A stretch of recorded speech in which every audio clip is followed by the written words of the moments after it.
ceweknya aja yang ngurusin kapal 3 orang.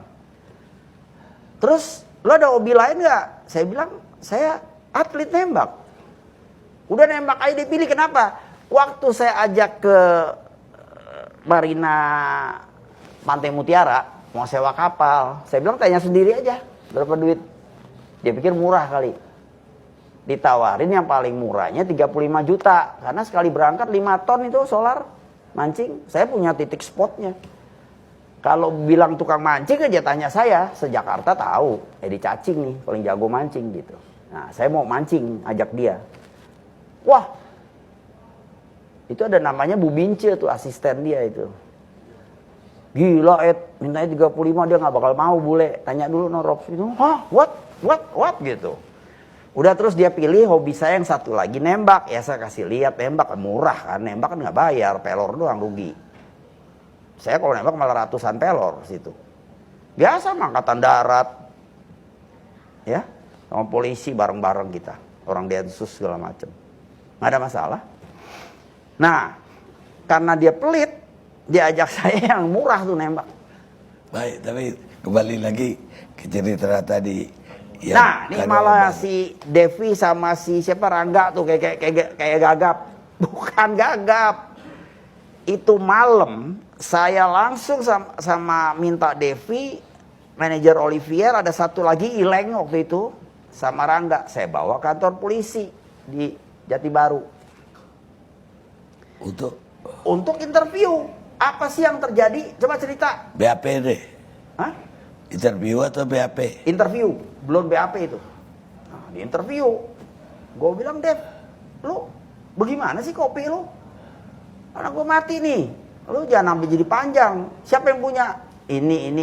Oh, saya kenal semua lagi. Ya udahlah, saya telepon, saya minta dia periksa. Nah di situ cilaka. Kalau si Rangga kan lihat peringanya saya, Devi kan melihat saya, mikir juga kali dia kalau salah ngomong kan gak enak. Jadi sebetulnya Devi itu jelaskannya sangat jelas. Kenapa?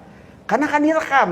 Saya nggak tahu ya TV ini atau Kompas. Itu ada rekaman saya bicara sama Devi, sama Rangga semuanya tuh cerita soal kejadian itu malam. Ada rekamannya. Nanti saya cari linknya. Saya kirim deh ke warga net. Ya izin. Jangan didengerin tuh Netflix. Nah terus satu lagi nih, Resa Indragiri saya mau cerita. Dia bawa ada orang ngasih dia duit. Betul itu saya. Saya akuin udah. Buat apa? Ini malam saya ngaku Pak Karni. Jadi ceritanya begini, kita jadi narasumber itu waktu saya sebagai korban, si Resa Indragiri sebagai ahli forensik.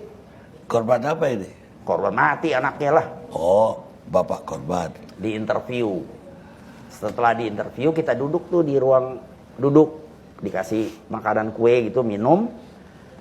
Terus saya tanya, bang naik apa bang? Naik taksi, naik apa tuh? Grab.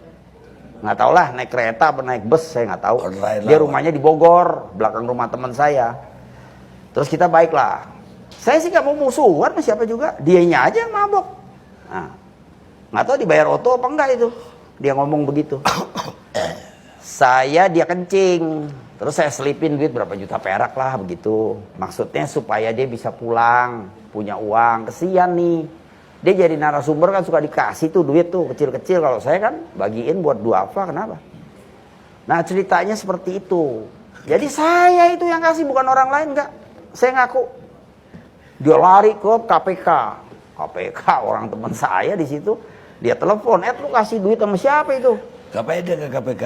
Nggak tahu, dia mabok. Dia ke KPK katanya saya nyuap 3.000 perak, 3 juta perak nyuap. Kan di situ paling dikit 1 miliar. Dan harus merugikan negara. Emang dia siapa? He is nothing. He is nobody. Dia cuma komentator begitu. Saya akuin sekarang. Nggak apa-apa. Ya laporin aja. Dia ke polisi akhirnya. Disuruh KPK ke polisi aja loh. Ke polisi. Ya polisi tahu sendiri Palmerah. Kenapa lo? Dikasih ongkos kali. Dia telepon saya tuh polisi. Pak Edi, itu dia bilang katanya nyogok. Buat apa sih? Orang kayak gitu modelnya katanya. Ngomongnya aja ngaco. Kayak orang pinter gitu. Kagak, gue kasih dia uang buat ongkos pulang ke Bogor, rumahnya Bogor jauh. Oh gitu, ya udah deh ntar gue yang ngatur. Gitu, malah duitnya diambil, selesai lo. Pulang ke tangan kosong si goblok itu. Saya kasih, saya akuin. Apalagi tadi tuh? Tapi